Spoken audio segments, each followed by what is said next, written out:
the Old Man Orange Podcast. I'm Spencer Scott Holmes. And I'm Ryan Dunnigan, and today we have two special returning guests.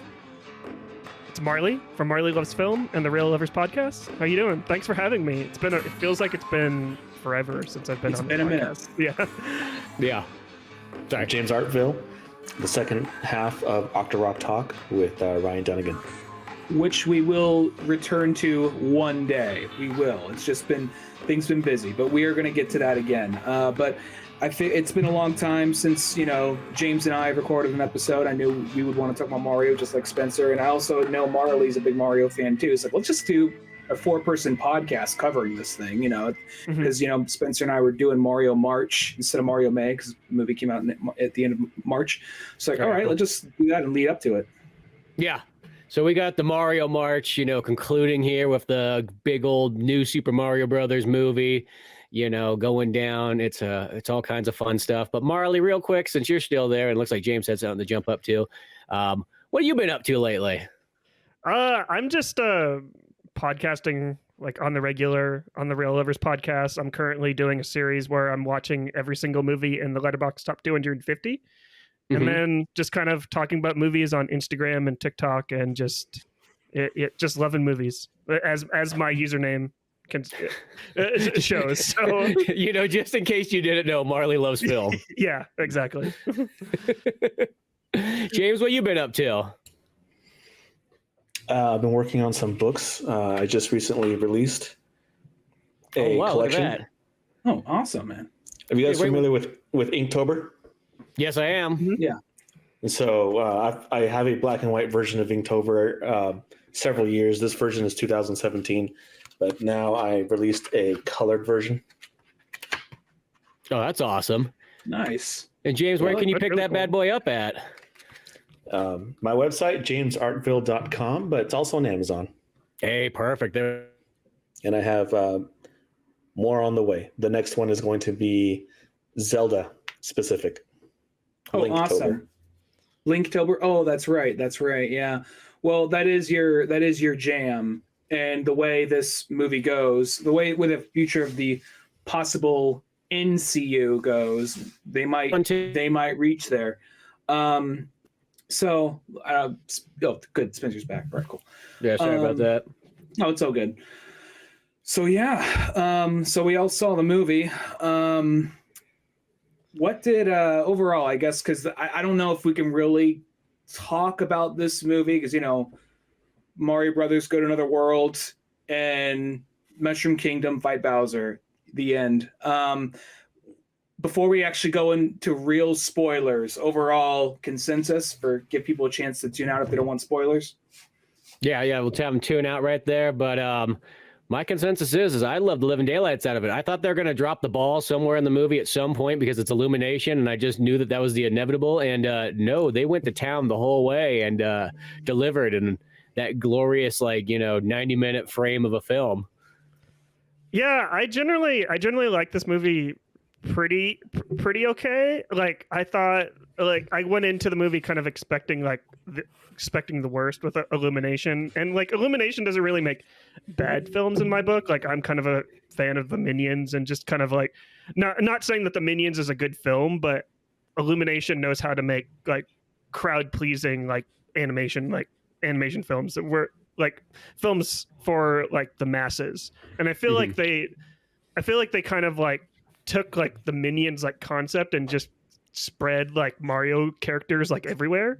And I in a way I kind of appreciated that, even though some of the pop culture references didn't really make sense, or the AC/DC Thunderstruck Mario Kart theme was a little bit weird, but it's Illumination. What do you expect? So it's not high class cinema.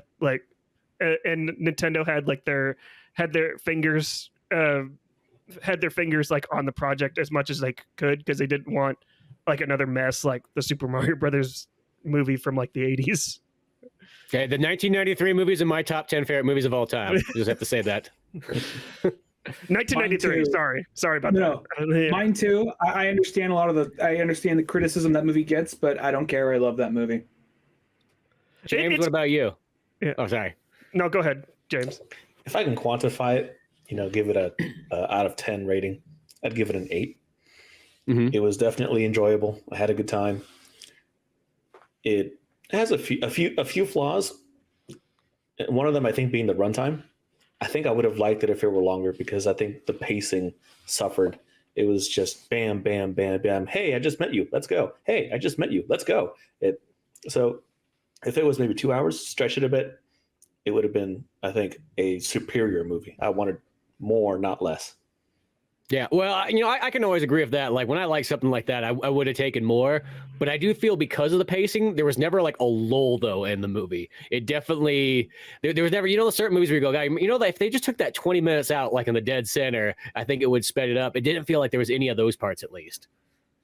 No, it was everything was essential, the bare minimum. There was no like fat on that steak. It was all meat basically, and it's one of those things where, I'm still kind of working my opinions on it. My feelings towards it, because I feel kind of mixed. I already know this. I really like it. But there's certain things where I'm kind of like a little like, because I appreciate how snappy and to the point the movie is. But like you said, James, it is one of those things. There are moments where I feel like they needed to have a little bit more of they need to have these more moments to pause with the characters and kind of build up on it. Now, Mario has never been a super story-driven game unless it was one of the RPG spinoffs. But beyond that, so you can't say it's not true to the main thing. But at the exact same time, I feel like Lego Movie was able to make me choke up a little bit. So I think Mario should be able to do the same. Not that I was expecting to go in there with a box of tissues or anything, but at the same time, I just regardless, I still really liked it. But so yeah, the movie, it's a children's movie, and kids these days have ADHD, and they knew that ahead of time. So Undiagnosed. That was the only way to keep their attention.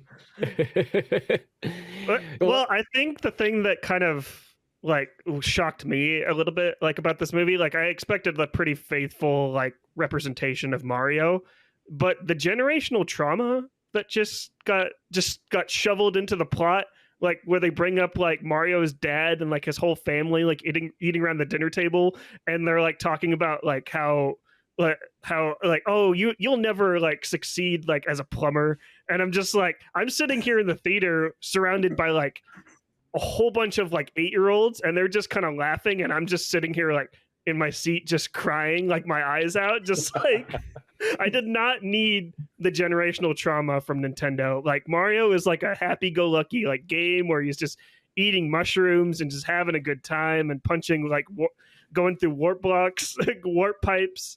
And they had to throw that curveball at me. I was not ready for that. That's also Charles Martinet doing that because he was voicing the dad. It's almost like he looked at the camera. It's just put down the fucking Game Boy and get a job. Yeah. He also voiced the player at the arcade machine. Oh yeah, the old. Oh, you got Jumpman. Yeah, basically, yeah. The original Jumpman. He even had the aesthetic, that cartoon with the curved mustache and the spaghetti style art from the cabinet. It kind of looked like that. Peter Cullen Mario, yeah.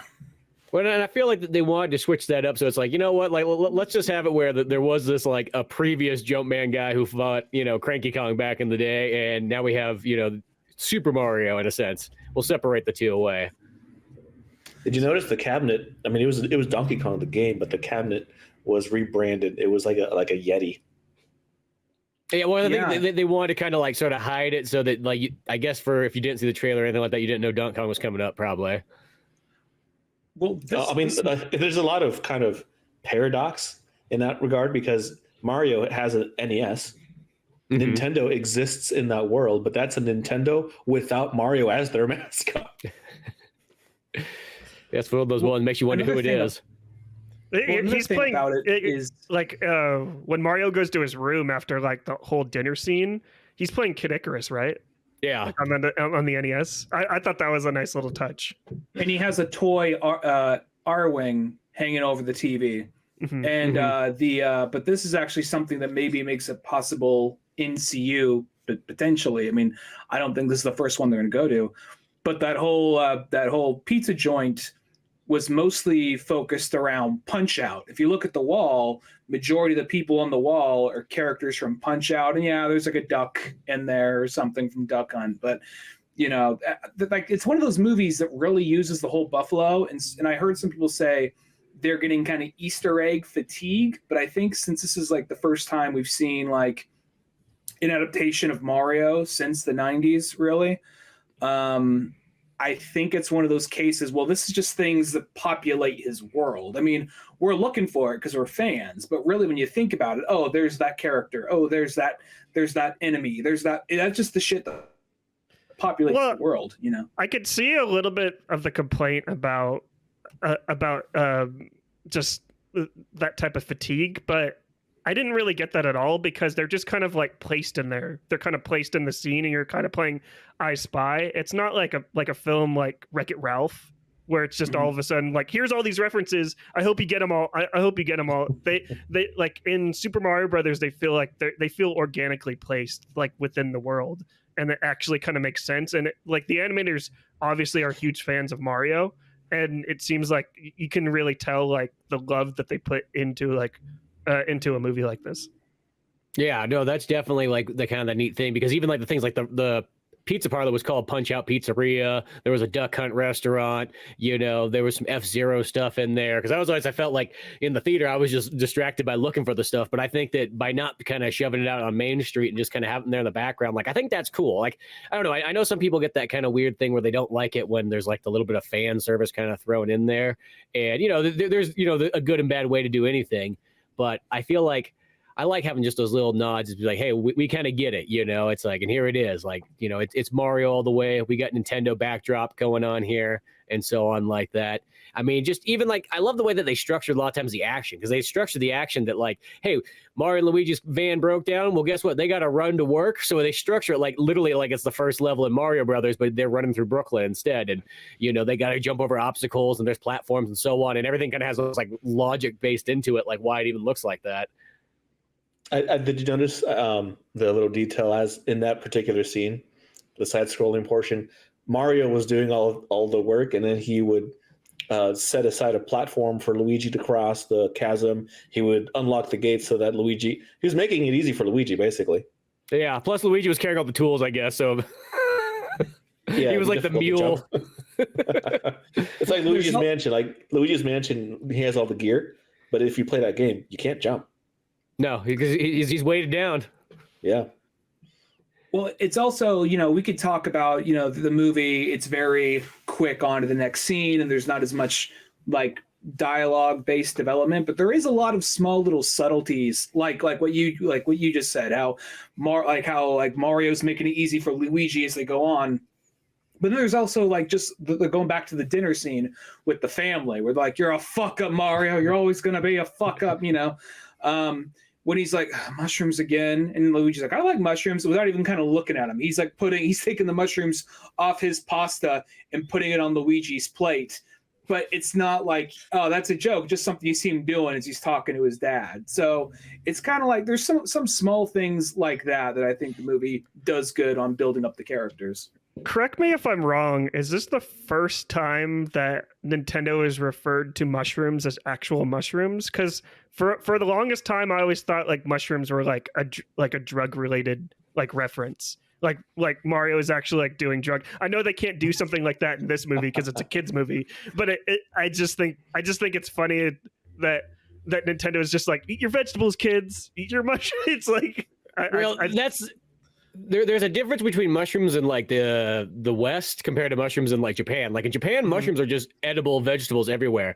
That's why a lot of times, like when the Japanese first came over to like California and so on like that, a lot of them ended up dying because they just started eating random mushrooms outside. Because I don't think there's such thing as a poisonous mushroom in Japan. But in America, like pretty much all of them outside, or at least in California, there's a ton of poisonous ones out there. So if you don't know what you're looking for, you're dead. You'll be like Clint Eastwood in like was what the heck was that movie? The one where all the women like decide to kill him finally with the mushrooms. But yeah, so like like all that stuff, like the drug reference stuff, I think that's more of like American hippie kind of thing combined with the Japanese thing. I don't feel like Shigeru Miyamoto is like, oh yeah, I put that together. It's like, no, it's like when I was a kid, I was outside running the woods and I'd eat mushrooms to, survive. And, we'd go spelunking and so on like that. And, some old man would be in a cavern telling me to touch his junk and I'd run away. That kind of sounds like a drug story now you think of now that you say that out loud. Now I'm just imagining the other post-credit scene of this movie. After all that, they save the day. Then you just cut to Mario just like foaming at the mouth, like half-eaten mushrooms coming out of the side of his mouth, like behind, like in a back alley behind a dumpster, just like seizuring, like, oh shit, this is why we told him not to take mushrooms, in the credits, Peach is just like, oh, he'll adjust, he'll be fine. It's like, I've been there before. We've all been there before. It was all in his head. It was all an hallucination. They do reference those. They call them poison mushrooms, but they're the blue mushrooms that Toad warned Mario not to eat. Yeah, the ones from like the original Mario 2. Yeah, and in the game they take away a hit point. In the movie, they replace them with the mini mushroom, so they make you small. Well, there is the mini mushroom as well too. So that's I don't remember. Is that like that's in one of the new Super Mario Brothers games? Isn't that the mini mushroom? Yeah, and it's also in like Mario Party and so on as well. Okay. This thing really, I'll say, it really went out of its way to stack up on the power-ups, because when you say like, oh, we're coming out with a Mario movie, there's going to be power-ups. Like, okay, there's probably going to be the mushroom. There's probably going to be the fire flower. But then they threw in some they had a good mix of them, I thought. There's no way they just looked at each other. There's no way they didn't look at you and go, Elsa, when they, with the ice flower. That's exactly what I thought. I'm just like... the animators totally were inspired by Elsa with that scene, like when Peach grabs the ice flower and basically says "let it go" to Bowser. Granted that ice flower is in the new Super Mario Brothers, the one where you can play as Peach and everything. So yeah, if I could be in charge of how it should have ended, that scene where she comes up driving back to the castle on the motorcycle and she's like telling everyone, evacuate. There should be that one Toad that says, hey, we have a giant pile of power-ups here just sitting here. Every Toad, grab one, charge. And I think they could actually stand a chance against Bowser's army if they simply use the power-ups. They're just lying around throughout the entire kingdom. Exactly. It's like, so someone realized, but maybe there was the one bad Toad incident of 50 years ago where he just had way too many power-ups and it just destroyed half the town. I don't know. He had a power complex. Like, this is what it's like. So now like Toads are like second-class citizens, not allowed to use power-ups anymore. Yeah, something like that, But yeah, I guess I do like the constant reference of like having the Toads just completely incompetent to just protecting Princess Peach at all, because that's basically what they are in the games. It's like every single time, for some reason, they're assigned to protect Princess Peach, and then all of a sudden Bowser just like kidnaps her and takes her away. I was like, you were right there. You had spears and everything, and then Bowser just comes in, just rips Princess Peach out, and just kidnaps her. But well, even the part with when like Mario is like running through the security and he's being chased by Toads, and he has that like slow motion moment when he sees Princess Peach and she's like, who the fuck is this guy? And like, and he just like flips him over, because in that moment you see like some like plumber just hauling ass at you, like someone just got through like the White House doors. I found it strange how when she sees him, she says, "You're a human." When she arrived, she was what, a baby? Mm-hmm. So the word human wouldn't really be in her vocabulary. And yeah. Mario would have been the first. I can understand, wow, someone that looks like me, she keeps saying, well, you're small, but Mario's bigger than a Toad. Yeah. But he's the next biggest thing to her, because she does tower over him. they say they trained her and all that, but I like to almost think that something happened to where she just started like beating the fuck out of them. Like, all right, fine. Here's the crown. You'll rule under us with an iron fist, okay? There was a theory Matt Pat suggested that Peach was just an involved toad, due to the crown, the power crown. But this movie, really threw a wrench to that theory, suggesting that Peach is not from the Mushroom Kingdom. And I hope that they explore that in the inevitable sequel. Yeah, well, it's weird because it's like the core story of the Mario movie, though, is literally a remake of like the 1993 one. Like, kind of oddly enough, you're like, it's one of those ones. It's like, it's funny how you can almost repackage the same movie, and then it's like people are like, "Oh, wait a second, I really like this." I'm like, dude, it's the same movie. It's just instead of having a cyberpunk Mad Max theme, it's just got a CG Mario like game theme, of course, because you got the CG. But like, it's funny like the same like general beats are all kind of there. Yeah, even to the degree of like, well, I felt like it was interesting how, because I guess this probably wouldn't be common knowledge for a lot of folks, but we have covered a couple of the unmade Mario scripts on the podcast before, and they used like what seemed like some ideas similar to like early drafts of that. I mean, that could have been coincidental, but at the exact same time, the fight in Brooklyn at the end, I like that. The fight ended there. And going off what you said, Spence, I think there's even a part, I didn't notice it. I actually had to watch one of those Easter egg videos, but apparently at some point when Mario and Luigi high five, they do a reference to the like glug glug glug handshake and the because they just don't say it, because I was waiting for them to say it, but then they didn't say it. But I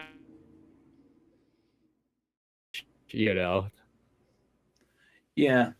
Well, going back to Peach for a second, I'm fairly confident they're going to do something like she's going to be not from Earth, but from like wherever Rosalina's from. I'm confident they're going to do something like that to bring around full circle. Well, it seems like they've set it up to just do Super Mario Brothers 2, because Peach was like the main, that was like the star of like that game. I just want to see Wart. That's all I want. That's all I want to see. I want to see Wart really bad. I agree. I think, okay, I know. Tell me if you noticed this. Bowser's Kingdom, he had the Koopas, the Goombas, the Spinies, the Piranha Plants, but the Shy Guys are not a part of his army. They showed up in the Darklands, but they then went to Bowser. So that leads me to believe that the Shy Guys are not actually inherently part of Bowser's army, that they are their own tribe from somewhere else. So the idea of Subcon, and that's where the Shy Guys originate from, as well as all the other enemies, Birdo and the like. I would love to see that explored. And of course, Wart. No, I always think that like Wart's like such the underused other villain. And I know probably in Japan, they're like, well, that's not like real Mario stuff. That's like what we made for silly Americans, taking some Doki Doki Panic and putting them, and tell them it's Mario. Oh, but they're happy to make Birdo canon. Yeah, and bring her along. and I'm the kind of person who believes like, hey, if it existed in one game at any point in time, I don't care like what it is. It's all canon in my book. Like, that's just how it works. You can find some multiverse way to explain of how everything comes together, but like no matter what, every variation counts somehow, some way.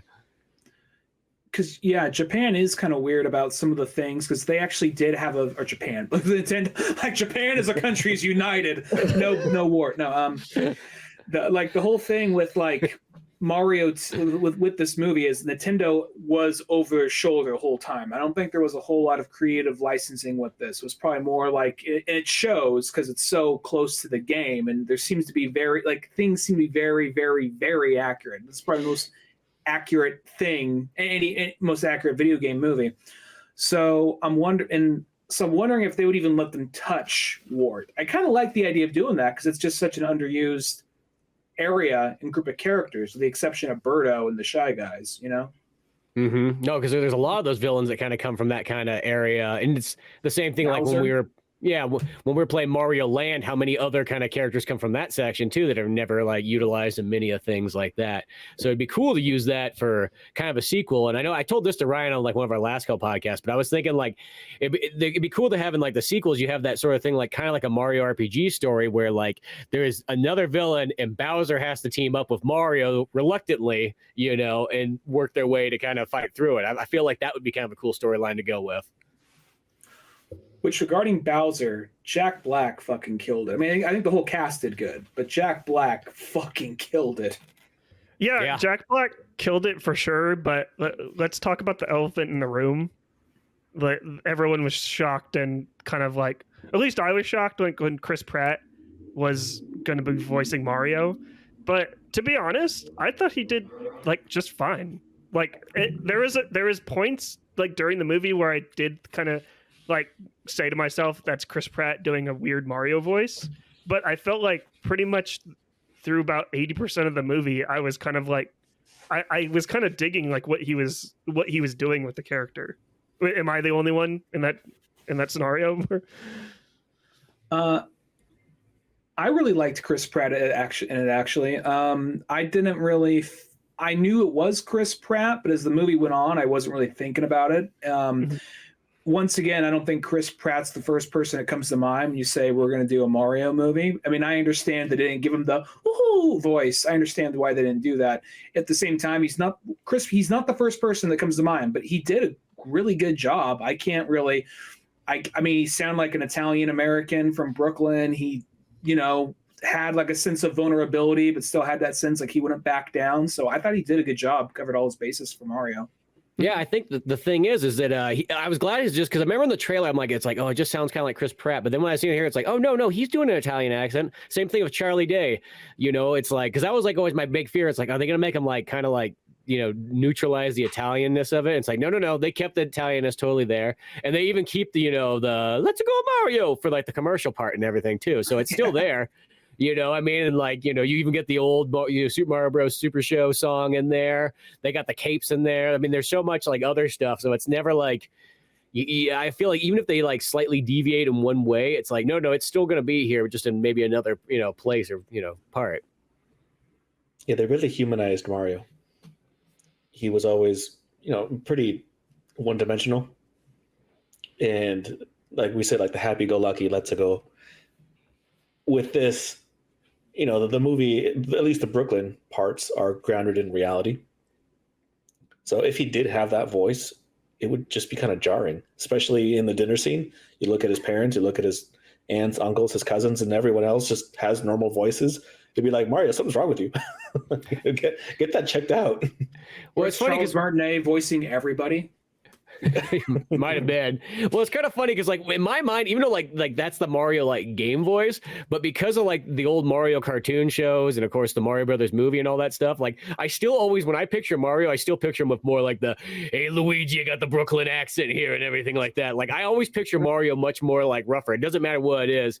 You know, I know like in the games, it's like he's going for the same thing that Link is, where, you know, it's in a sense, it's the player character. You know, Mario's got his kind of like, you know, light bit of personality, but you're supposed to fill in the rest. You know, that's what it's there for. And in this one, I felt like, no, everything about it worked. I just felt like they just kind of just gave him, they just doubled down on the Italianness of it, of like, hey, here's an Italian family living in Brooklyn. Perfect. That's all I wanted. How old do you think Mario is? Late 20s. I feel like they're supposed to be in their early 20s almost, because they're still living at home and like, you know, they're like, you know, they just started their like own business because they were working at the Wrecking Crew guy's place, you know, which I thought that was a cool nod as well. And I love how douchey that guy was, like, oh, you guys are just gonna fail. Look at me, I'm a bro hanging out here at the pizzeria. Even there's a part like at the end where he like hits Mario. He's like, dude, Mario, I was gonna get out here and kick your ass because you just hit my car. I just like how they to get across how much of a douche he is. He has like the unishade sunglasses, like the visor sunglasses. Like, oh yeah, there we go. That seals it.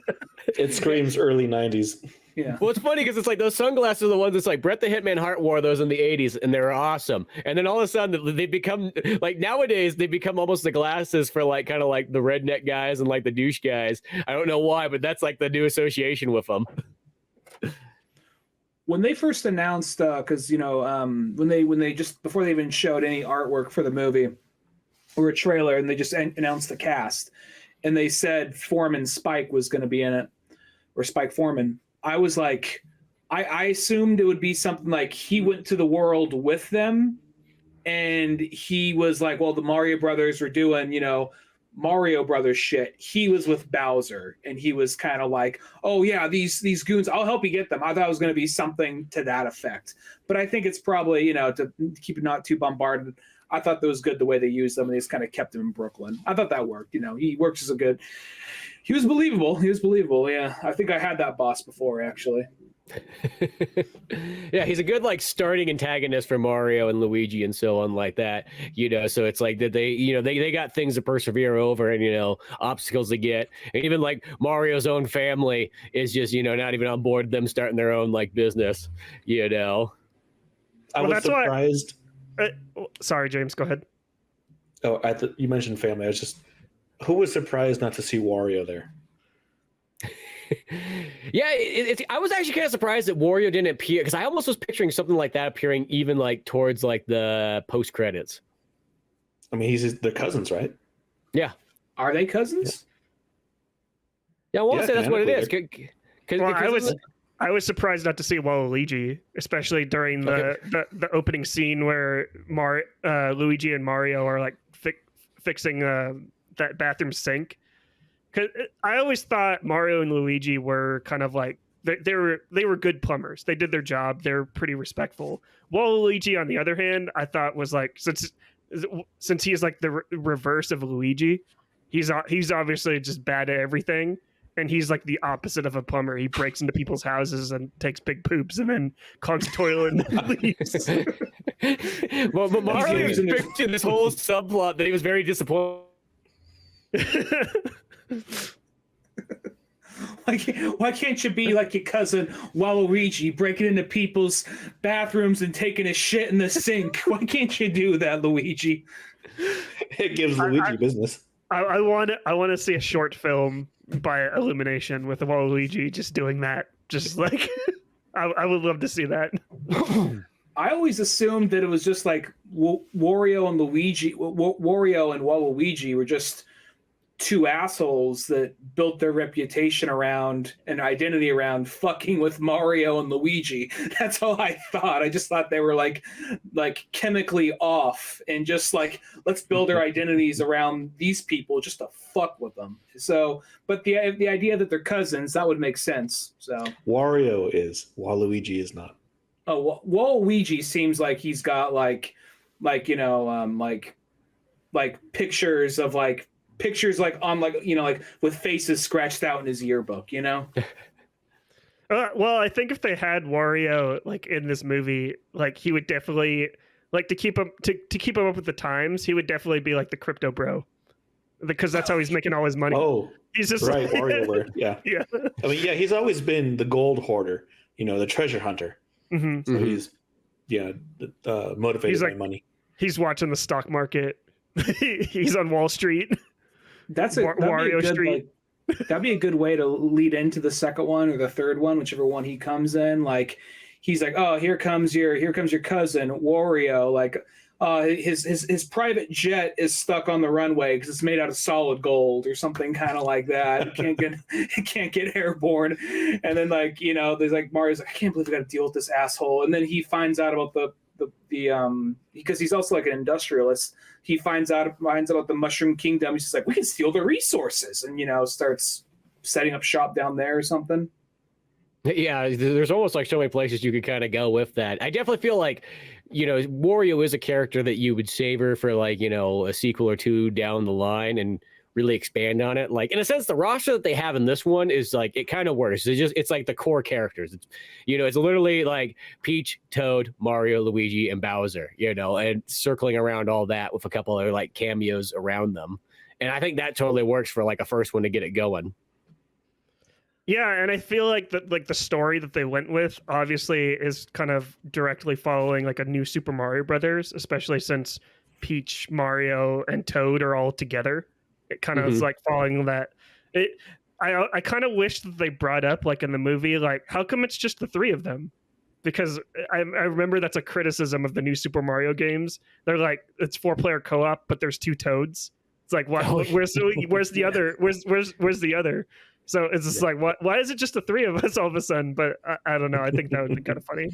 Well, it's like they fixed that in other ones. It was just like there was one where it just felt like one of those ones like, dude, you could have just been making Mario Brothers 2, like New Super Mario Brothers 2 in a sense, and like, but for some reason it's just like, let's put 2 Toads in there so that your 2 loser friends that come over that don't even have their own Wii, you know what I mean? Like that's what they get. That's their punishment for being a bunch of cheapskates. You're just a Toad. You don't have an identity. You're yellow. You're blue. Let's talk the Kongs. I have a few things I want to mention about the whole Donkey Kong Country segment. Some good, some bad. I'm glad that Dixie Kong was in there. Not that she had a line, but and Chunky too. Uh-huh. So DK, Tiny and Lanky, they were left out. But Diddy Kong was playing the bongos, which is a nice nod to Donkey Konga. And Cranky told Diddy to sit down, like when he was like chanting Donkey Kong's name. Cranky's just like, sit down, and I'm like, oh, poor Diddy. I was kind of hoping Diddy and Dixie were gonna have a little bit more, like, just a couple more moments, but once again, there's only so much time for so many characters, I guess. I'm just I was happy hoping to see Rainbow Road at least. They could have been driving a cart in the background. Yeah, that's what I was expecting. It's just I was thinking, like, we got all these other Donkey Kong ones. Why don't you just replace one of them with Diddy and Dixie at least? Yeah, I guess they didn't want the possibility of, like, did they die off screen? Because they have to like cut to them, because some Kongs might have died. Some Koopa Troopas definitely died. Yeah. I think one of my favorite parts about like that whole scene between Donkey Kong and Mario fight is Cranky like introduces it by saying, I'm just going to throw a bunch of question mark blocks in here just to like keep the fight fair, because we all know if I didn't, this fight would end in like 2 seconds. I thought that part was pretty funny. Oh yeah. No, and that was a cool battle too, like, because it kind of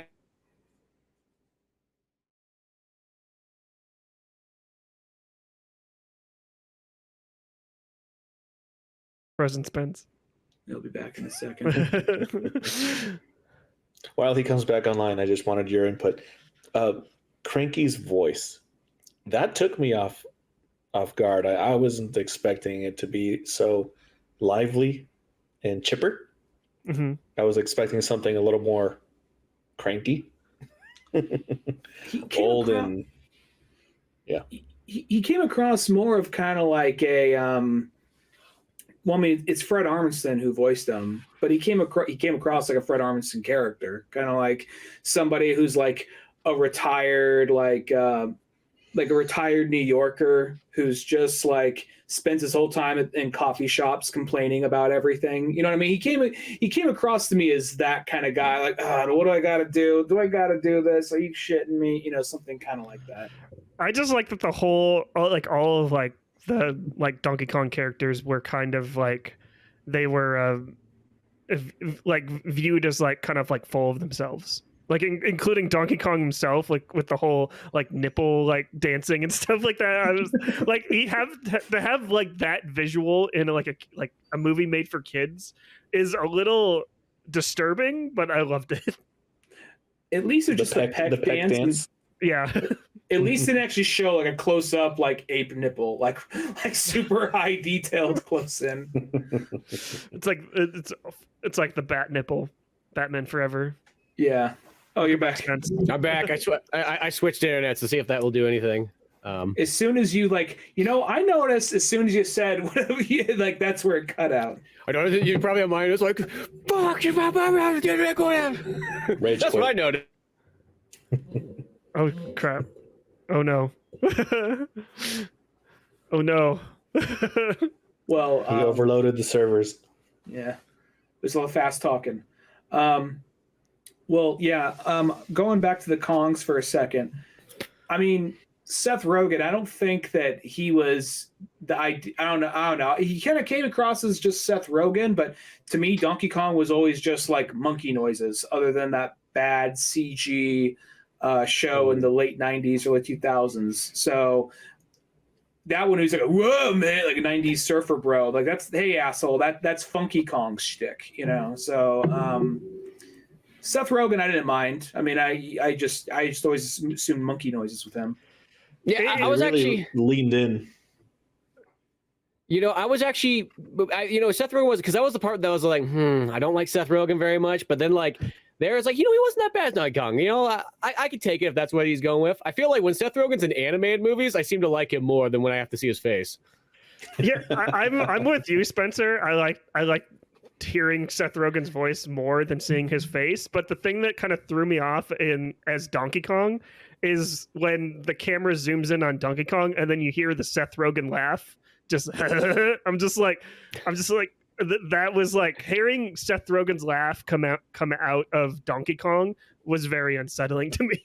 I was not ready for it. Yeah, it is. Go ahead, James. Yeah, you hear that laugh, you close your eyes, and you can imagine 4 other characters making that same exact laugh. So by giving that to Donkey Kong is kind of it doesn't do the character justice, because Donkey Kong should have his own identity instead of just being Mantis or Bob or Pumbaa. It should just be they just should take stock sound effect of like a gorilla freaking out, and that's that's his laugh, like just full on, like, hands smashing on the ground. Like, is that how they do when they're happy? Yeah, that's how they do when they're happy. Like, oh, okay. Cool. I do have one issue with that entire fight. I think that fight was really great, like Donkey Kong versus Mario, but the entire movie like does Mario representation really, really great, except for when Mario hits one of the question mark blocks and like he's just regular sized Mario at that point and a fire flower comes out. Like that wouldn't happen in the game. Like he would have to get the bigger mushroom and then the fire flower. And I was just like, that's true in the originals. Later in the series. Oh, yeah. That's true. That's true. But because other games you can get the fire flower and Mario just advances all the way up. Mm-hmm. Yeah.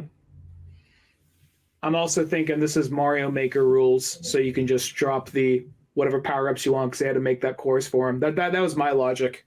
Oh, this movie would be chaotic if it was Mario Maker rules. Oh, that's the Mario horror movie. It's basically he's got to get out of like a Saw or Hostel like trap, Mm-hmm. No, I could see that, but yeah, no, it's just like even as cool as even when they had the cat suit in there, even though the cat suit's kind of weird, it's just the fact that like that's actually in the movie. Well, that's actually kind of still, it's like one of those ones like, hey, didn't expect to see that.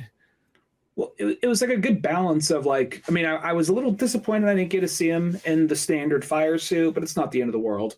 I wasn't expecting to see the mushroom actually make him big, or wasn't expecting him to see like in the cat suit and Tanuki suit within the same movie. Mm-hmm. Well, it's weird that like, I will say that's the weird one though. It's weird that Mario does not have the fire flower though. Like it's like Peach uses it and Donkey Kong uses it of all things, but for some reason Mario does it. And I even felt like really that scene there where like Donkey Kong gets the fire flower, it should have just been the other way around. Like Mario should have just got the fire flower just so he could have it, because that's like, I don't know, it just seems like one of the most iconic suits for Mario to have to not use. Mm-hmm. If DK had a power mushroom and he grew bigger, I think he would have been able to go toe to toe with Bowser. Oh yeah, definitely. He would just pick Bowser, chucked him over the edge like Smash Brothers style. Yeah. Well, I did like, is this your king? Just shuts him down. No, I do like the idea though when it's all like, like 5 of them at the end, all ganging up on Bowser. I mean, ultimately it came down to Mario and Luigi because Luigi needed to be called Super Mario Brothers for a reason, and they even work the Power Star. Because you think you don't think that's going to work as an orchestral, but they find a way to make it happen. You're gonna hate me here, but that's not a Power Star. It's a Starman. Oh, right. That's true. It's like the stars you get from Mario Party.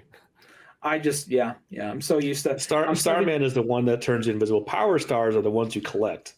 That's true. Those are the power sources. But the movie itself calls them Power Stars. It's like, Shigeru, my man, get on. You created this shit.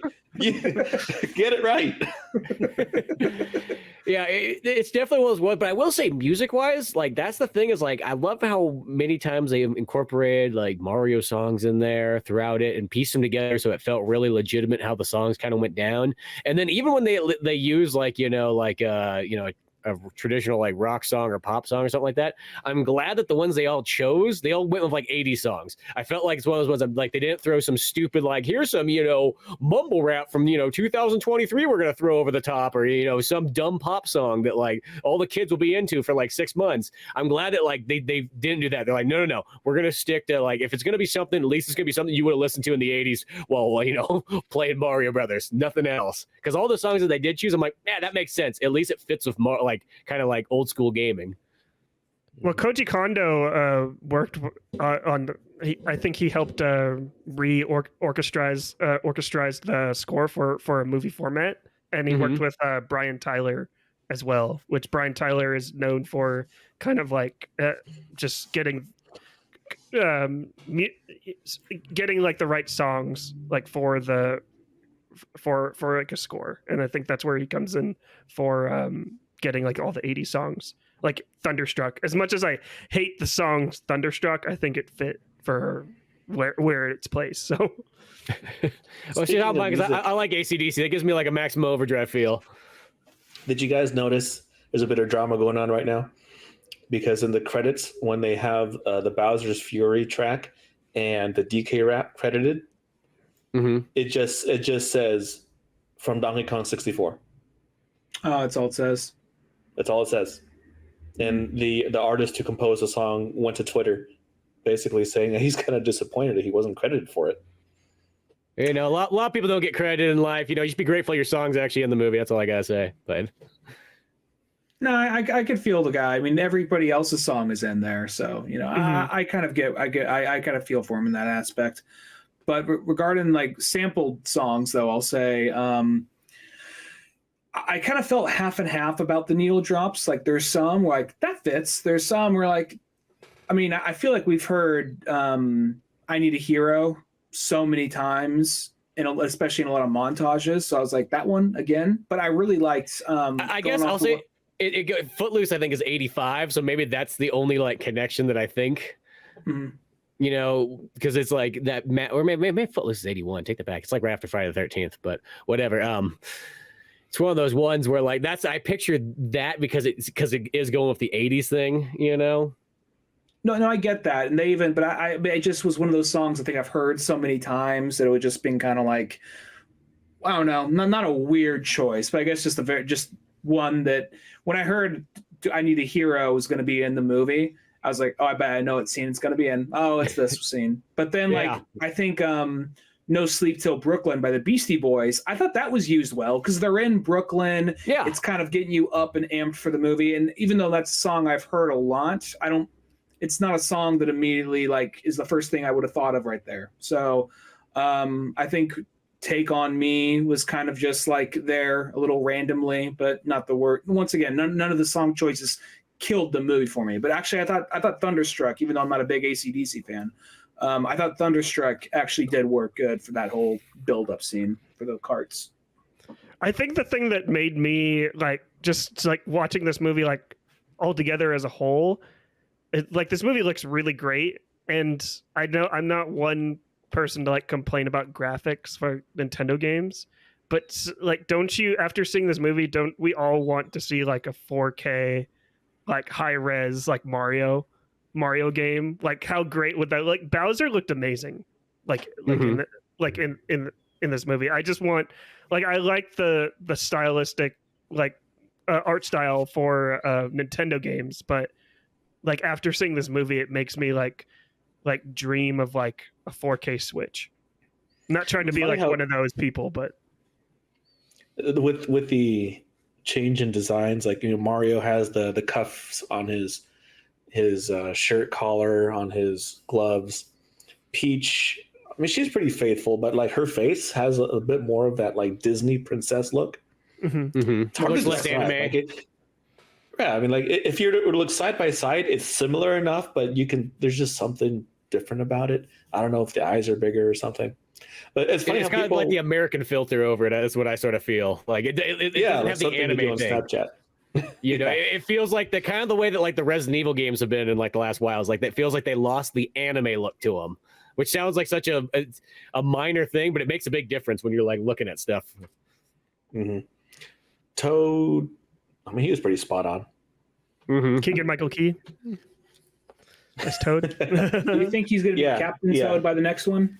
Well, they didn't call him Captain Toad, but they had his music track playing when they introduced the character. So and his backpack. That pretty much confirms that is Captain Toad. Yeah, I thought that the whole time too. I mean, he's thirst for adventure. No other Toad has that drive or ambition. So clearly, he's Captain Toad. And I think Toadette will probably make an appearance in the sequel. Yeah. Who do you want to voice Toadette? Like for dream casting, for fan casting? I don't know. Don't ask me. I'm not good. I'm not good at that. This is a weird one. Like, you know, I've never thought about who should play what, but Toadette, man, I got somebody totally in mind. Bella Ramsey. Bella Ramsey from The Last of Us. No, I'm just kidding. Robert De Niro. That's my choice. Just see what happens. just picture Robert De Niro like, oh, cool. I can be in this next movie. Like, who am I playing? Just shows a picture of Toadette. You fucking serious? This is the movie I signed up for? Yeah. He'd make fuck it, whatever. Let's do it. Oh, yeah. I do like how like they did have like King Boo was in there, even though, you know, and same with the King Babam guy from Mario 64, and just a bunch of the other little like background characters that, you know, are just there just to, you know, to fill it out, but that kind of works well. Speaking of background characters, Spencer, what did we all think of depressed Luma? That's like one of those ones that like it sort of surprises me that the character that dark talking about death, because it sounds weird. Like there's some things I think about that, like, you know, it's weird how some things can't be done today that, you know, could have been done back in the day, but then there's other stuff too. Because I always just picture back in like, you know, like 80s and 90s cartoons, like when like they had to be very careful about like what they said about death and so on like that, and how this movie's just saying death left and right in a weird way, and you're like, huh, that's funny how like, you know, like death is okay now. And how it's excited, it's about to die. It's like, yay! And then once it's getting lifted up, it's like, there's only one way to escape, and that's the sweet release of death. Yeah, I just thought like I would not expect to hear that and be like, you know, in a kid-friendly one, like, you know what I mean? Like it'd be like a little kid be like, it's okay, Daddy, I'm fine with death. It's fine. I saw the star thing do it, and now I'm going to accept my own fate. And you're like, whoa, Billy, Jesus Christ, what happened to you? That's because between the 80s and today, we've had the goth movement and the emo movement to give rise to darkness is cool. It's in. You're not alive unless you're dying. True. I know that's what that Luma thing was, where it's just, you know, they're just sacrificing itself, which makes me wonder that like, is that going to lead into a Rosalina like farther down the line? I was honestly surprised that Rosalina wasn't the end credit scene. Yeah, because otherwise that Luma didn't serve a purpose or plot. You could remove it from the movie, and the movie would essentially still be the same. It's more of a joke character, I guess. It's there to, you know, throw some laughs in, is what its purpose is. But they could have used any other character for that. Really, there's plenty of cast and characters, but Luma's. A Luma, like what the hell is a Luma doing there? Planting a seed for later, because the fact that it was so like ready for death tells me it's probably been there for a very long time. So it could also be planting seeds for like Rosalina down the line, if anything. And if not, oh look, it's a murderous, depressed Luma. Who saw that coming? Well, you know who got the shaft? Mm-hmm. You know, all this focus on Luma. They even have a McDonald's toy of the Luma. Where's Yoshi? Okay, you can say the very end. Yeah, post credits, Yoshi, fine. But Yoshi deserves better than that. They really did him. They did him wrong. Well, I felt like they're going old school Mario, because Yoshi always seems kind of like, I guess you would say like wave 2 of Mario in a sense, like second generation Mario. So I felt like, they're going to keep it kind of NES old school, and then the next one they're going to give it more of a Mario World and beyond kind of thing. Even though I know they have a bunch of other stuff in here. That's fine. But, then get rid of the fucking Luma. But you know what I think? Where I also think the Luma's going to is because Peach literally has a thing where Mario's like, "Yo, maybe you're from Brooklyn or something like that. You're Queens. You're a queen. That's where you gotta be from, though." But like, it's one of those ones where she goes, "You know what? I don't know. Maybe I'm from. There's all kinds of galaxies, Mario. Galaxies, Mario. Mario, Galaxy, Mario." Start sinking into his head. Start zoom in on her face slow. I'm fine. I'm fine with that. Like, yeah, I love Galaxy. I just they're skipping Yoshi and going straight to Galaxy. I think I don't know. Who knows what they're gonna do? Because this is a big like mixture of a bunch of them. But I feel like maybe something like I hope it's not like, because I like Galaxy. It's a fun game, but it's not my favorite aesthetic for Mario. So I hope for the second movie, Rosalina could be there. Maybe we're in space for a minute, but I hope we're just still seeing more of other versions of the Mushroom World. Because one small complaint I do have is, because the movie kept on going and there was a variety of locations. But like, oh, we're walking through the desert land for a second. We're walking through Yoshi's Island. There's some in the background for a second. We're in the Donut Plains, but we didn't really see any of the level stuff there. It was just kind of like now we're DK's Island. So it would have been kind of cool if there was like a scene or two in between where we got to see some kind of like interaction with like those environments. But at the same time, it's not the end of the world. But I'd like to see a sequel movie continue that. But James, something we mentioned on Octorok Talk when the first trailer dropped was we were debating if Yoshi is going to be in it, what would he be? And for a minute, I almost assumed he was just going to be kind of like the horse that's with a little bit of personality. But I guess if they save him for a post-credit scene, he's going to be an actual character. Are they going to give him a speaking role? Because Yoshi, he does communicate with the characters in the games, but he doesn't have like okay, Paper Mario, the Yoshis do talk. They have dialogue boxes and everything. Mm-hmm. But in the mainline games, yeah, he's like you said, he's just the horse with personality. So I don't know what to expect. He's obviously going to be in the movie, but to what capacity? And get this too. That egg is in Brooklyn, but the Mario brothers have set up shop in the Mushroom Kingdom. So when the Yoshi hatches, Mario is not going to know about it. He's just going to be running around Brooklyn.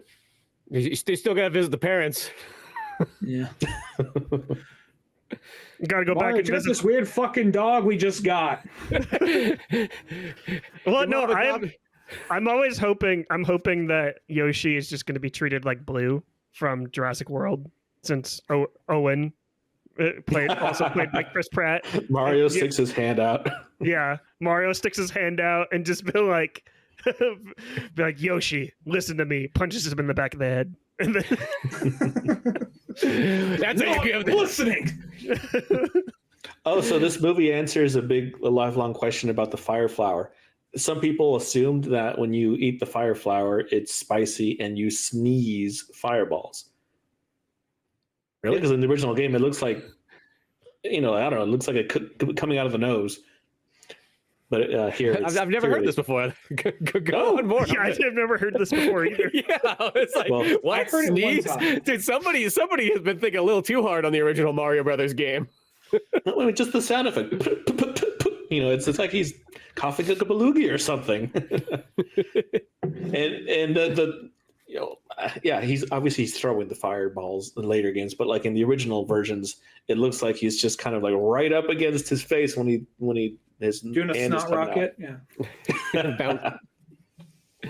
Yeah, exactly.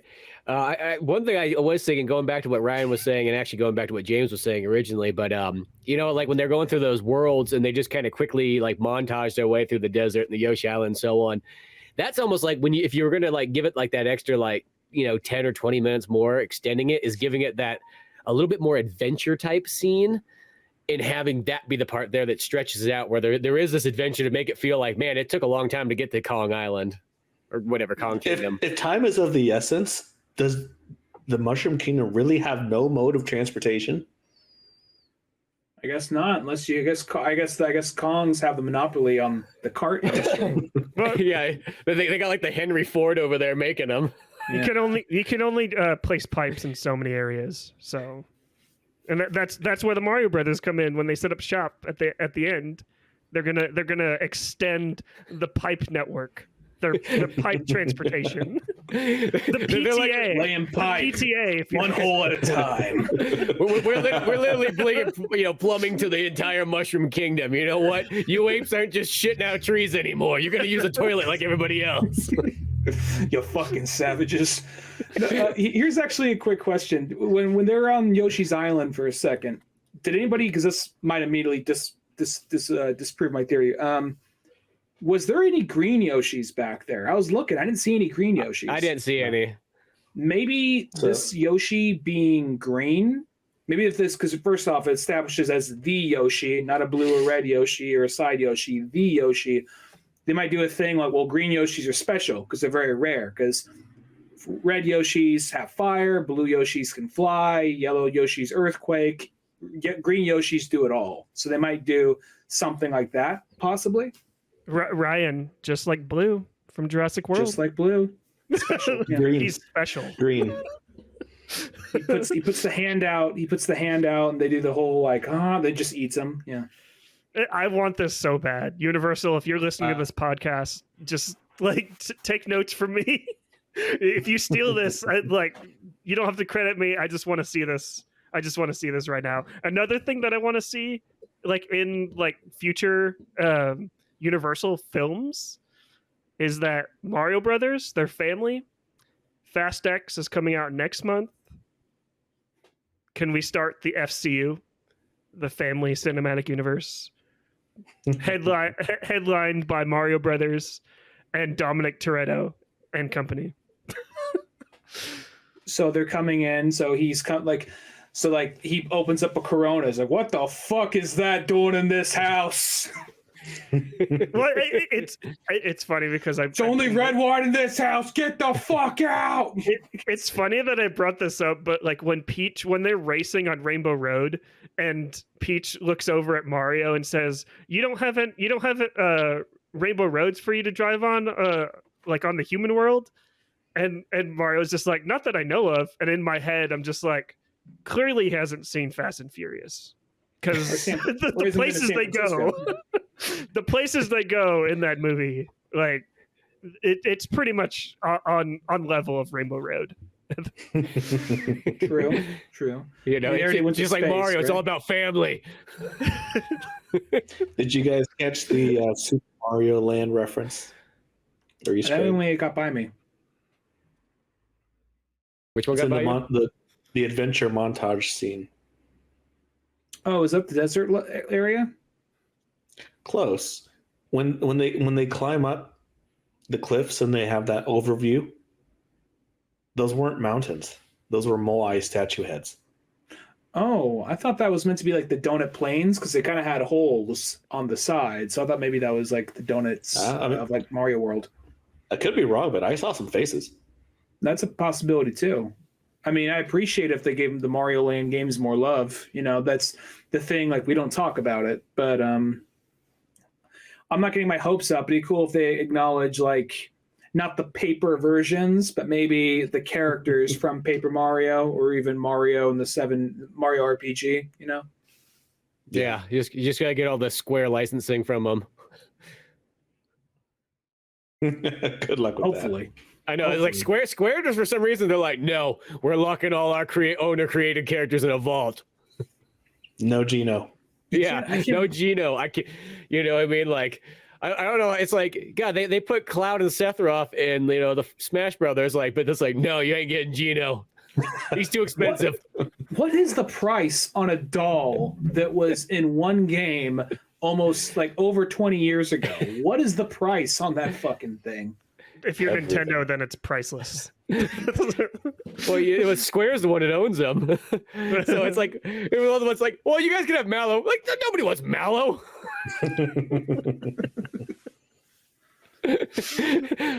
Mallow's just supposed to be, you know, the player avatar character because you're a big, you know, fat bitch that's always crying. There we go. Square said it. Stop saying us in your fan mail. And God forbid, stop having you guys dress up as Terra for Final Fantasy VI. We're sick and tired of seeing you soft cloud boys dressed up like her.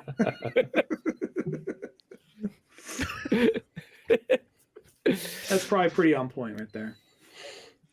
Well, I wish that like you could have a Mario RPG one because I feel that would make for such a strong story. That once again goes with like the kind of thing where if you had like Smithy take over Bowser's castle and all that stuff, and you planned a big old adventure that way, add in some other characters. I know that that's going to be like next to impossible, but I think that's set up for such a cool. I mean, that's like my favorite Mario game. So just the fact of having that as a full on like movie reference for the the usage of it, I think would be awesome.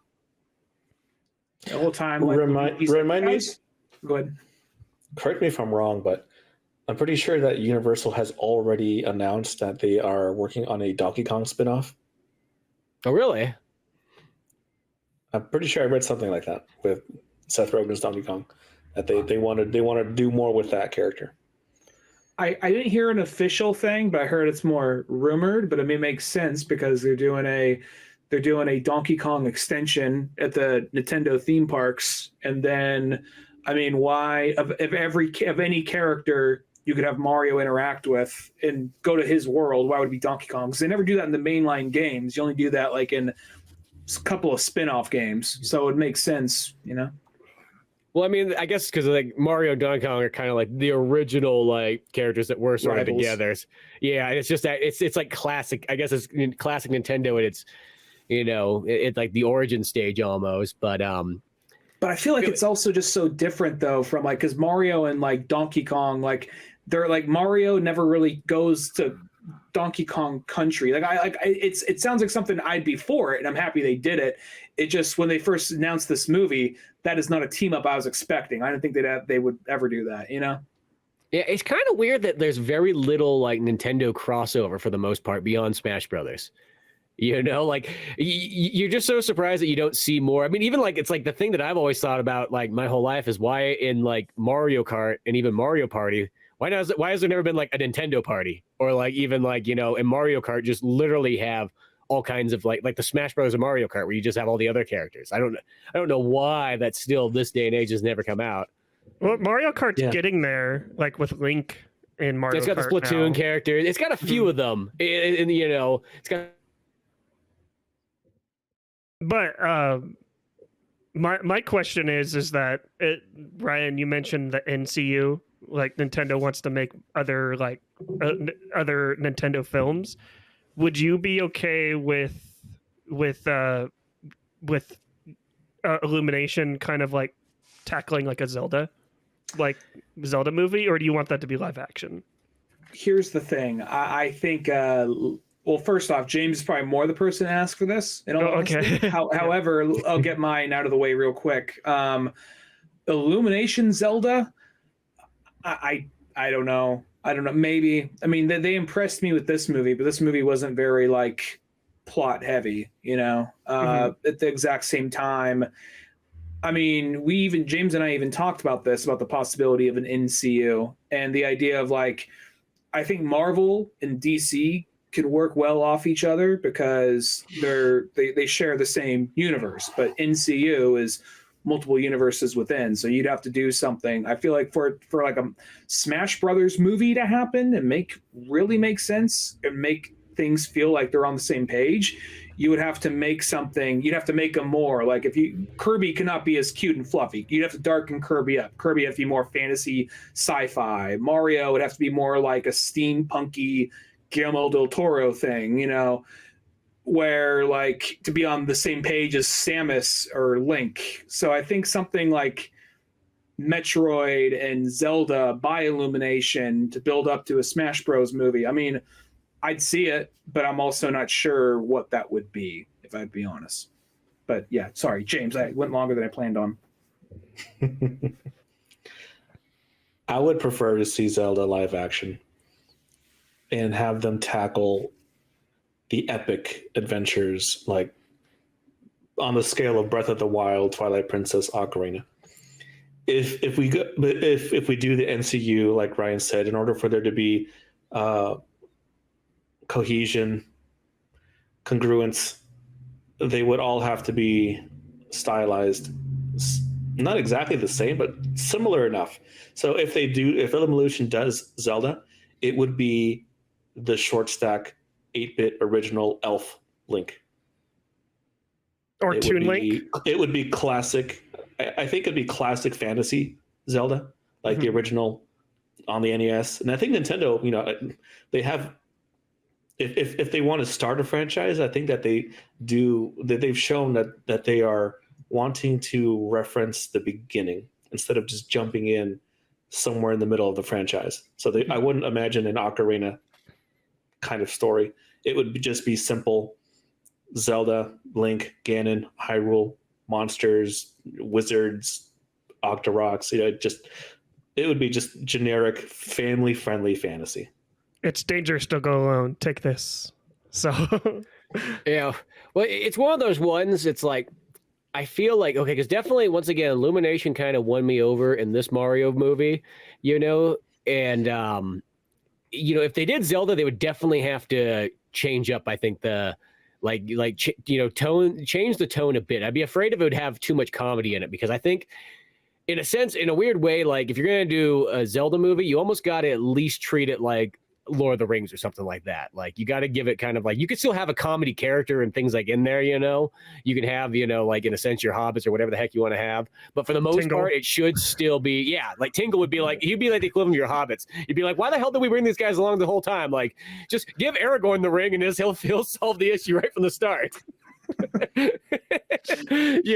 One of those kind of things. Give Aragorn the ring, give him everything. There we go. But like, it's one of those ones. I feel that's like if you're gonna have that live action tone, you could have it like that. Not saying you couldn't do it animated as well, but you would still have to. I think the tone would have to still be a little bit more, kind of just a little bit more serious. Just enough to kind of keep that Zelda thing.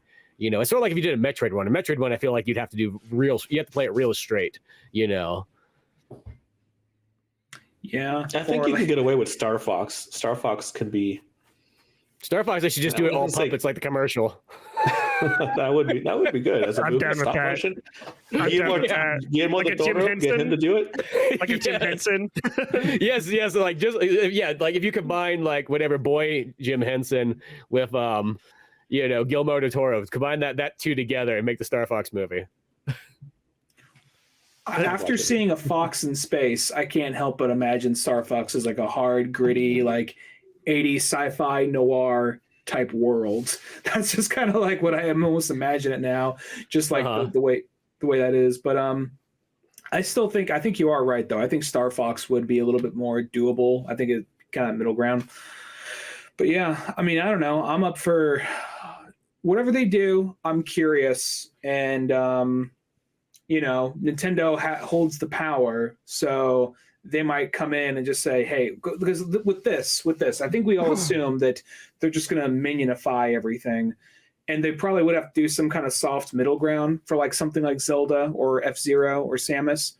But at the exact same time, I feel like Nintendo's like, look, you guys have to bring your fucking A game for this shit, all right? We just don't dole this shit out to anybody. You guys got to fucking bring it, all right? And I feel like everybody, because most of the people working on this, I think we're definitely obviously Nintendo fans, especially a bunch of animators ranging from their 20s to 40s, definitely probably into video games and know the material. So I think you just got to, as long as everyone's on board.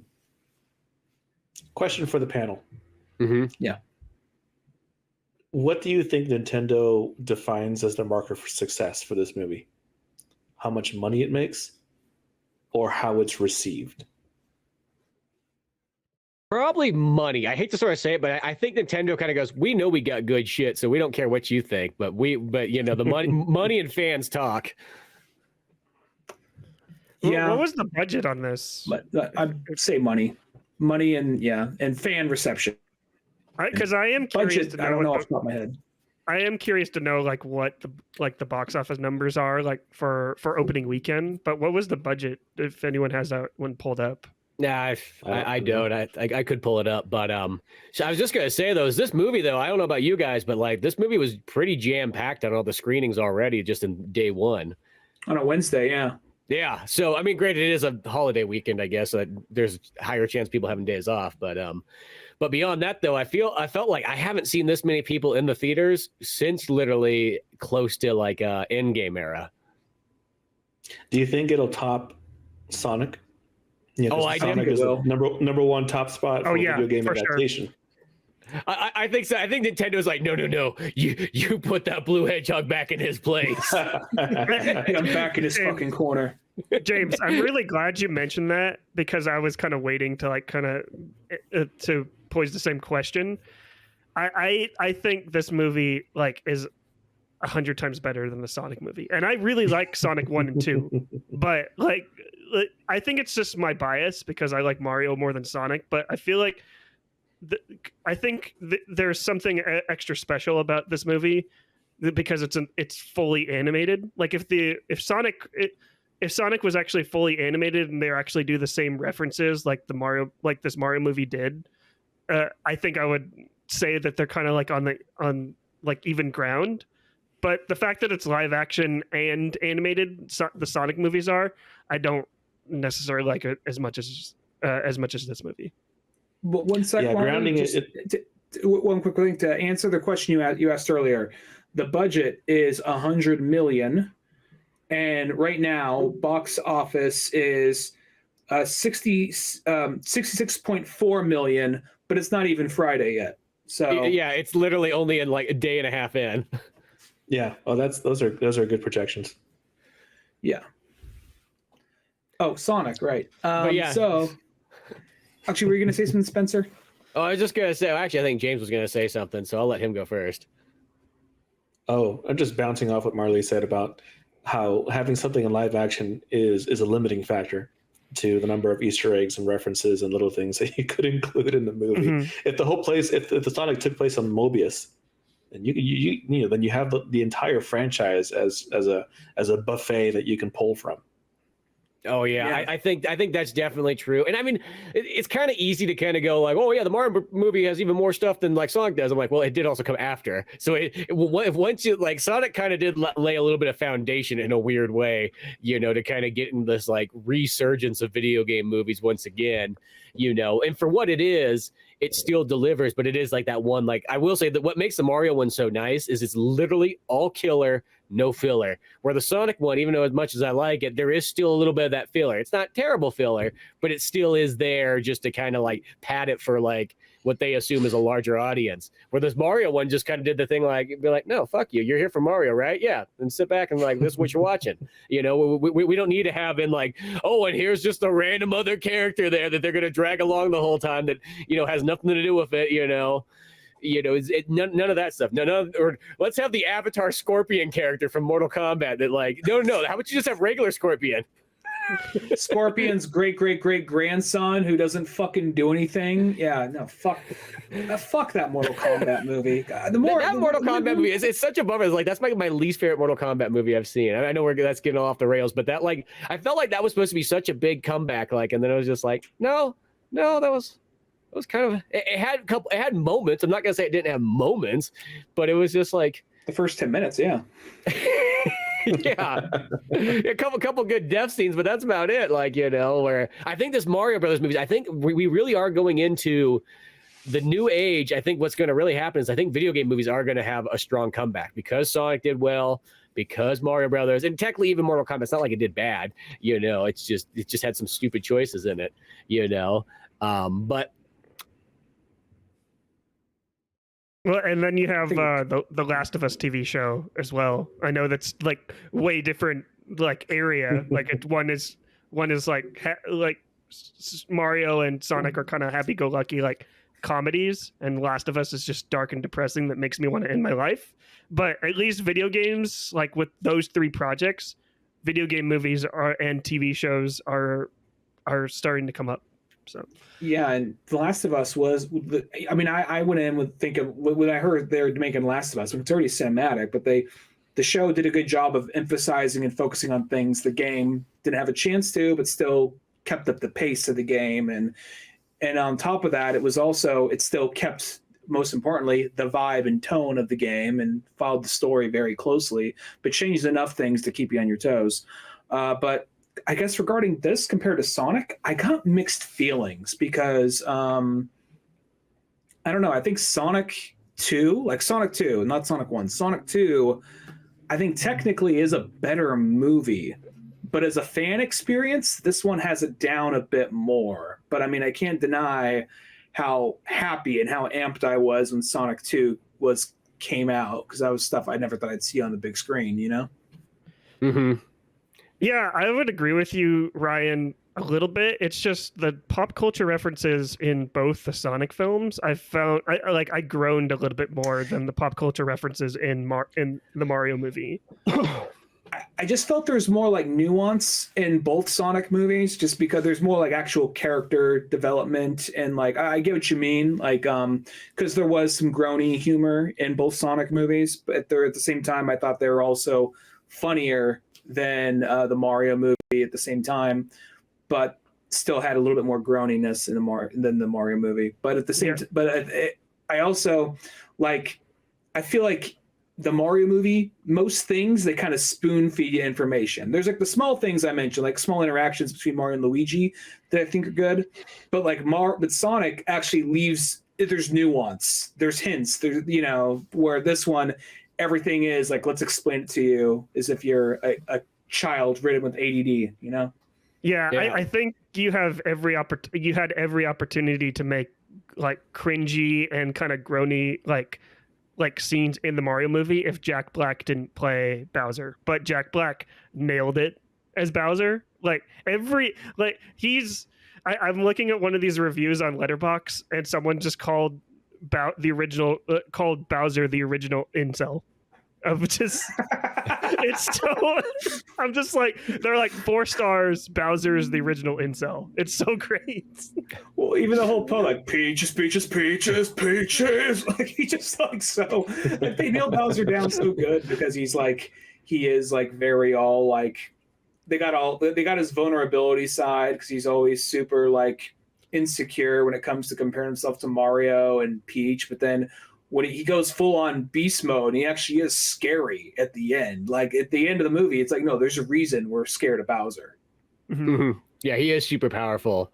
And, you know, one thing I do want to say is like, coming back to Sonic, though, this is definitely where everybody at Sonic putting together number 3 is definitely like, oh no, now we have to step this one up. I feel Sonic 3 is definitely going to get like, no, go even harder, Sonic. I bet you because of this Mario Brothers movie, they're gonna really go ham on that next Sonic. You know who wins when there's competition like that? Us, the viewer, the fans. Yeah. It's like, which cake is more delicious? Fuck that. I'm gonna eat both. I love cake. Yep. Tailgate off what you just said, Spencer. I feel like there is like a draft. Like they have like the overall like structure of what Sonic 3 is going to be. And they're just sitting back with their feet on the table waiting for this movie. Like, all right, let's see what these fuckers pull off. I'm like, that's your fucking move. Well, I raise you. Like, all right, guys, one more draft. Let's get this shit going, you know? I raise you. Yeah. I raise you, Dominic Toretto racing Sonic in Sonic. I was kidding. I raise you, Keanu Reeves voicing Shadow. Bam! Oh, that's gonna be hard to.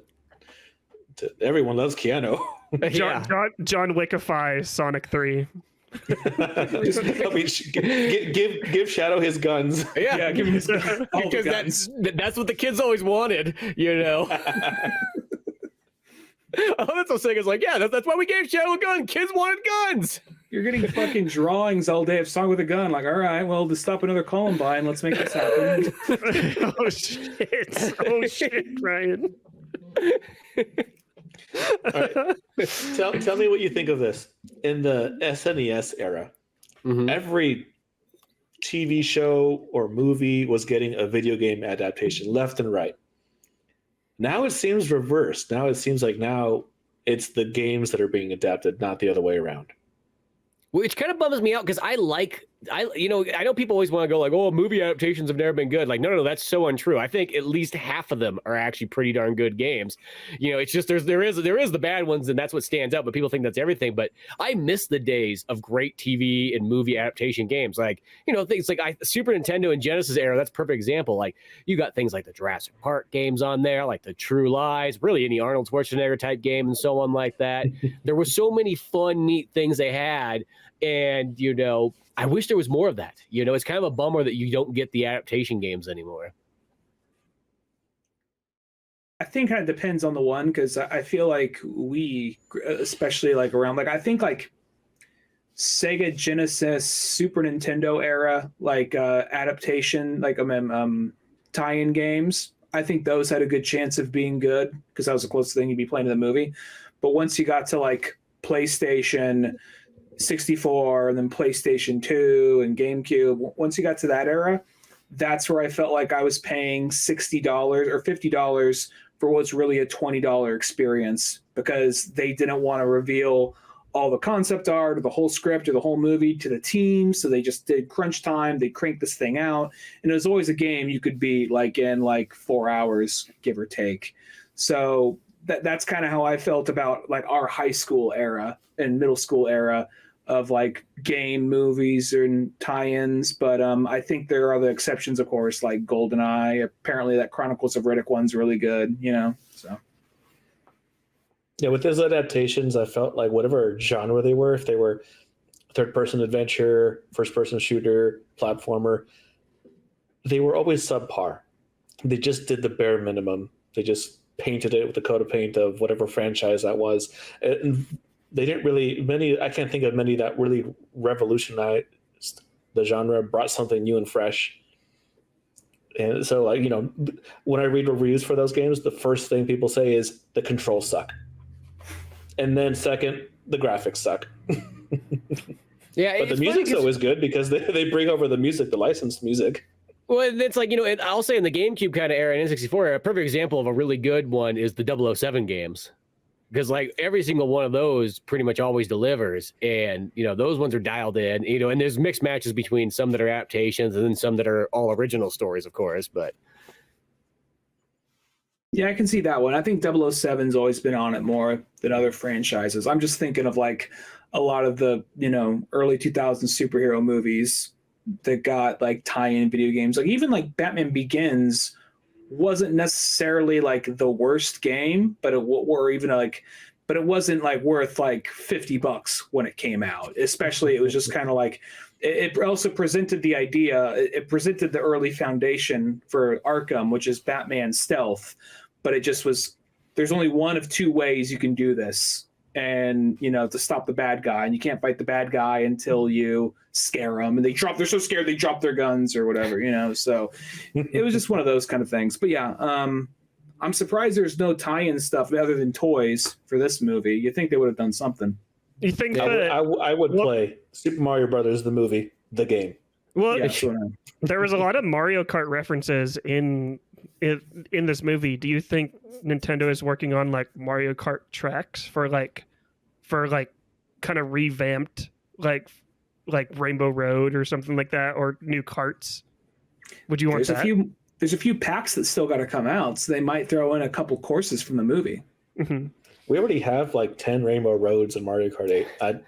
As I know this one from the movie is it's new, it's unique, it's different, but it's just another Rainbow Road. It's Mad Max-fied. Yeah, the only thing I could really see is I could see maybe this is still kind of a long shot, but is if you had sort of like the Mario and Luigi and Peach costumes in a sense, like movie versions. I could see maybe that, but that's still such a. I feel like still at the end of the day, it's Japanese, so they're going to be like, well, let's be honest, that's the American version. If it's still not the exact same thing. So I don't know if they want to like still combine that into there. Not saying that they're not proud of it, but. Is it just IGN just talking like a little bit about like that Mad Max like Mario Kart race. Was I the only one that expected like a Koopa just out of nowhere to like spray paint like their mouth silver and just like for the Mushroom Kingdom? And I'm just like, Witness me. Well, that one guy more or less did. Yeah. They spray paint and then just see kamikazes, like the blue shell guy. He needed was missing. The blue shell guy. He just needed to put like the Rising Sun bandana on his head before going in. Like that scene is like absolutely incredible. Just brilliantly animated, and just like I like the way it looked. And like I don't know, it's just like I'm just like, wow, these animators, they definitely watch Mad Max for sure, and they really like it a lot. I mean, Mario Kart games have always been known to be chaotic, but never explosions. Like that's a new one. Well, they do that part like the very beginning. Where's Lakitu? Picking everybody up and putting them back on the track. Lakitu's gone. No, not in this one. Was even that part like at the beginning, like when they first go to like Kong Island or whatever, and then they're like, okay, get in the back of this car, and then like he eats this banana and he chucks it out backwards, and then some poor guy just driving to work slips on the banana and he goes off the edge. It's like literally like that scene in the opening of Speed Racer where it just flies off the edge, a giant explosion goes up, and it's like, it's like, is this every day to work here? Like, Jesus, you just murdered that poor guy. See that guy you're talking about, Spencer, reminds me of the scooter guy from Jurassic World 3, where this guy's just riding just this random scooter that he probably like earned like hella money for, like he saved up hella money for, and he just gets eaten by a T-Rex. It's like just a random bystander, just like in Donkey Kong's world, just like it just gets blown up by a Donkey Kong. Delicious. I feel bad for that guy. That part was too enjoyable. But I remember when Mad Max Fury Road, everyone walking out of that movie was like, dude, that was like Mario Kart on crack. So I think they like took that to heart and just was like, you know what? Let's just fucking do it. They just went all out. No, yeah, it's just kind of combining all the stuff in there of really having a good mixed match between, in a sense, old school Mario and then like in a sense like modern Mario in like the last 10 years that kind of capture the most broadest audience of your fans all together, and sprinkling in 90s Mario too. I think just all this stuff kind of culminating together has been pretty awesome in it. And I think that like wherever they take it next, I'm pretty sure they got it all dialed in. I don't think they're going to drop the ball in the sequel or anything like that, especially seeing with the competition of Sonic coming around, because as you know, Sonic is going to, be no holds barred for Sonic 3. Do you think if they were to make a sequel, they just really call it Super Mario Brothers 2? I hope they do. They'll probably give it a Super Mario Brothers, and some other name. If I had to guess, people don't use don't use numbers too often anymore. 2 Mario, 2 Luigi. 2 Mario, 2 Luigi.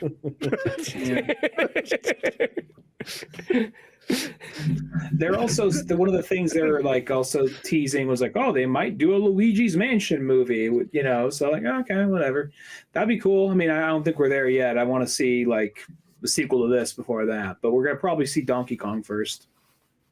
If they do Luigi's Mansion, I feel like it's a step backwards, because by the end of this movie, Luigi kind of already had his journey of bravery, of stepping out of his comfort zone and becoming more like his brother. So if they do Luigi's Mansion, they're just kind of throwing him back into the scaredy cat shoes again. I almost was wondering if there was going to be a Luigi's Mansion kind of reference when he was out there in like the horror land kind of section, like I thought that like is he just going to kind of like walk into like a mansion and this is what leads him to like Bowser, like a short scene of course, but going with that. I imagine he fought dry bones. There was no booze. Yeah. Sorry, what was that, James? If they had replaced those dry bones with booze, with ghosts, that would have been enough to get that Luigi's Mansion vibe. Yeah, he could even have one of those weird things where like, oh, there's a vacuum cleaner here, and he just accidentally trips over it and it sucks one of them up. It would be just like a nod, not necessarily like a Luigi's Mansion thing, but it was close enough too. You wouldn't run out of any. You could literally just switch a couple things around, and it would totally be that. But they're probably once again savoring it for something down the line. They still haven't gone to a haunted house level yet, so that's just where you can get it out right there. And like you said, Spencer, they bump into a vacuum cleaner along the way. Yeah, because you could kind of have it doesn't have to be necessarily a full-on Luigi's Mansion movie, but like in Mario 2 or 3, you could throw a Luigi's Mansion scene in there. I feel that would be kind of the way to go about it. Kind of the equivalent of the Mario Kart scene. So it's not a Mario Kart movie, but there's a Mario Kart scene. I think that what you do with like the Luigi's Mansion like scene is that you just have a scene with Luigi like entering into a contest with trying to and he wins like a mansion, and he mentions to Mario like, "Hey, look, I got a mansion. It's like all expenses paid. Do you want to come, Mario?" And he was like, "I don't really want to." or just like, "Look, I just got like cheap real estate." Just as a quick pan over, it just looks all decrepit and scary. Lightning bolt behind it. Like, actually, never mind, we're good. Just keeps on going. Yeah, I feel like that's all you need is a kind of a nice little nod or reference. I mean, I'll take a full-on one if that's the case too, because I love Luigi's Mansion, But yeah, no, I feel like the possibilities are kind of almost like they can be all over the place for whatever comes next. And no matter what, I'm looking real forward to it. As I said, we should probably start wrapping this up. But any last thoughts everybody has on this film? You guys can go first. I'll probably watch it again. It was just fast paced, plenty of Easter eggs, eye candy. Just a feast for the eyes. And the ears, too. I'm looking forward to listening to the soundtrack on Spotify. Oh, I totally agree there. I was thinking the same thing when watching it. And I did feel the same way, too. I was like, this is one of those ones where it's like you can go watch this multiple times in theaters and it's not really like taking up your time. It's not like John Wick 3 or 4, which was really good, but you're like, Jesus Christ, that was like 3 hours and 20 minutes of trailers. Yeah, I totally agree with that. Like 90 minutes is like, I always say 90 minutes is like the best runtime for like a movie. And this is just slightly under that. Overall, I really enjoyed this movie. I gave it 3.5 stars on Letterboxd. It's not like amazing, but like it wasn't like I was like pissed off like watching it like, oh, this movie's just like just for like for kids and like not for someone like me. Like my audience, I don't know about you, but like it was pretty much like a mixture of everyone. Like people like just people my age, then you have little kids, and you have like parents probably getting dragged by their kids. Like this movie's for everyone. Like it's a blast. I even saw senior citizens there too, and they weren't. Uh-oh. Well, I'll just hopefully I'm not cutting them off right here. When my theater experience, it was actually there was a lot of people there, especially for a Wednesday, and there was mostly people our age there. But then there was a couple of there's kids in the theater, but it was mostly people like me and Ava's age in the audience. So, it kind of told me where, like, no, this is really for everyone. Yeah, no, it definitely is. It's got a broad audience and all kinds of stuff. Anybody and everybody, as long as you like Mario, I feel like you can enjoy this movie. I mean, if you don't like Mario, then what are you doing rating the movie then? Yeah, exactly. Like, what are you even doing here? Yeah. It's one of those things, but yeah, all that fun stuff that we get to look forward to coming down literally the pipeline. But also, Marley, where can people catch your podcast at and all your good stuff? You could follow the podcast anywhere where podcasts are at. The podcast is called The Real Livers Podcast. I mentioned at the beginning I'm doing a watch of all of the movies in the Letterboxd Top 250, and you can follow me anywhere where I can tweet, post, talk about movies on at Marley Loves Film. Just follow me anywhere, and I'm pretty much there. So let's talk about movies. Exactly. And then James, you got your book out there. You can get it on your website and Amazon. Give us the title of that again.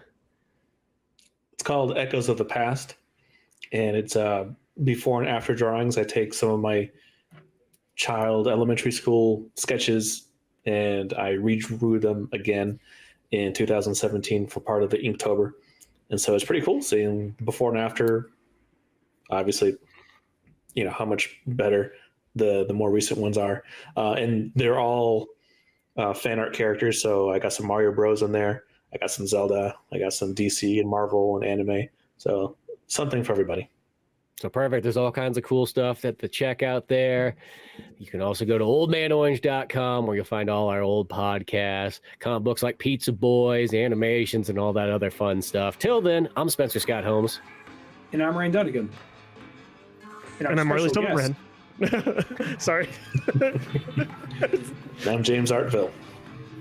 Y'all take care now. See you guys later. Peace. Deuces.